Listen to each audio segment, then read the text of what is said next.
when it's time to turn that switch on, I know how to turn the switch on. But it's almost injustice to not speak on how I feel about this injustices in boxing. It's just things need to change. Losing a friend in Patrick was unfortunate, and it shouldn't have never happened. There should have been a lot of things that have been set into where he should have been protected, to where he should have had a team that's done right by him. And it's just an unfortunate situation. He passed away doing what he loved, so that gives me joy.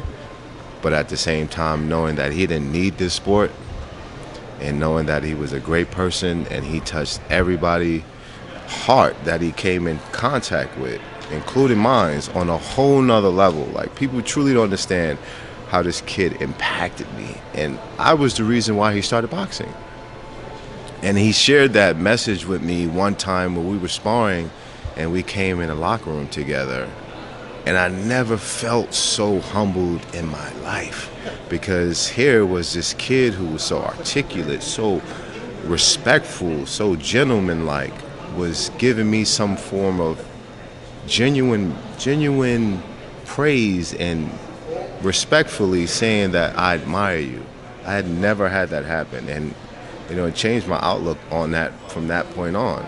But to know that he's gone now, all I can do is just fight with his memory, fight with his spirit, and go in there and do my thing, because I know Patrick would have wanted that. Two-part on that. One, what could have been done differently, if anything? Let me know what could be done. And the second part of that question is, did it make you question wanting to continue in boxing after it happened? I'm not going to answer the first question because the damage is done. But we could prevent the damage if there's any. Yeah, but you got to understand too that this sport, the powers to be control the narrative, and if it was more heartfelt, then you wouldn't have situations like this. So you wouldn't move your child, if it was your son in there boxing, a certain type of way, back to back to back to back, tough fights, maybe losing one or two. You would make sure that he was nurtured in the right way. You would make sure he would get every possible chance to be successful. And if he wasn't successful, set him up so that he still can have a great career, but doesn't take any damage. I still didn't watch the Patrick Day fight, his last fight.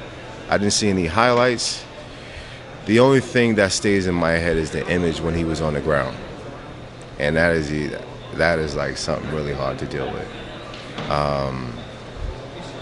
I really don't want to say, but I'm going to go in there, and I know my boy is going to be watching down, and I know that, like, I could just see that beautiful smile that he had, like, man.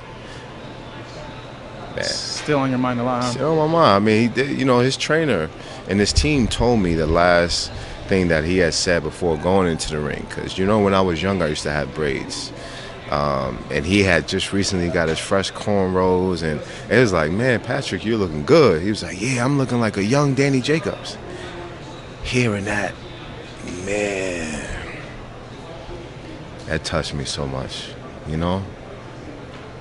like it broke me, actually. But boxing is not for the faint. It's not for the weak.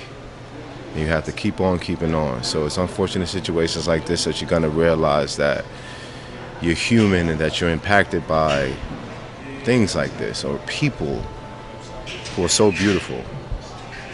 All I can do now is just continue to strive and fight in his honor, because he's no longer with us. Now, certainly it's a tough thing. I'll be honest, it's made me question covering this sport, because people shouldn't die in sport, right. Honestly, and it's made me question a lot of things a lot. So I would imagine the emotions that you're having to deal with and fight through as well.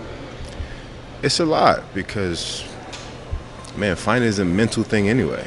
It's a majority mental. You're going in there, a physical sport, but you're fighting with your mind, Just hoping that I can go in there with a clean slate, just make sure that I'm focused and not think about. I'm a professional, so I do a very good job of going in there and getting the job done, despite the distractions that's going on outside the ring. But this was a major blow.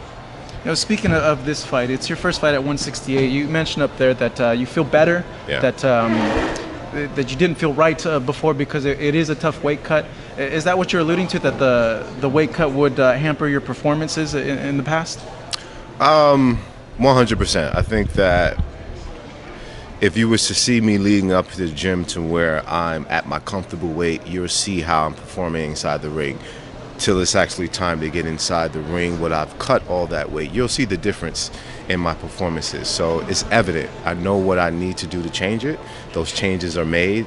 It was necessary, and now I'm looking forward to being that superstar that I know I can be with the superstar skill set. Do you feel like you have more energy, like more power? Like how You would have you more of describe everything. You have more of everything, yeah. Yeah. With this fight, I know a lot of people have written Junior off. They feel that he's not focused, he's not Yeah. dedicated, that a lot of people see him as a joke. Right. How are you seeing him coming in this fight, honestly? Well, I take every fight. It has nothing to do with my opponent. I take every fight seriously. I think when you have a man in there that's trying to come over there and take your head off, you have to be prepared for anything, because in boxing, you could get hit on the break and get knocked out, you know? So you just have to be prepared for everything. And that's what this fight, for me, that's how I'm taking it. It's a new clean slate, new chapter, if you will. And I think that my fans will be really excited with what I have to bring to the table. So thank you guys. On a last thing, did you Yeah. feel that Golovkin beat Derevyanchenko? You had a close fight with I Derevyanchenko. didn't see the whole fight, but from what I hear, I'm hearing that Sergey did a really good job. But it was kind of like a similar situation with my fight. He got off to a slow start, and he finished fairly strong. So I have to go back and see it. But I wish both fighters the best of luck. Canelo pound for pound #1 because of the knockout? I have to think about that. I'm not sure. I haven't been following boxing for a while, so I have to really sit back.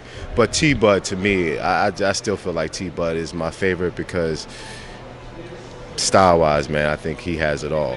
But wish the best of luck to all the pound-for-pound contenders. Daniel, thank you. Thank you. What's your message to Travis Jr.?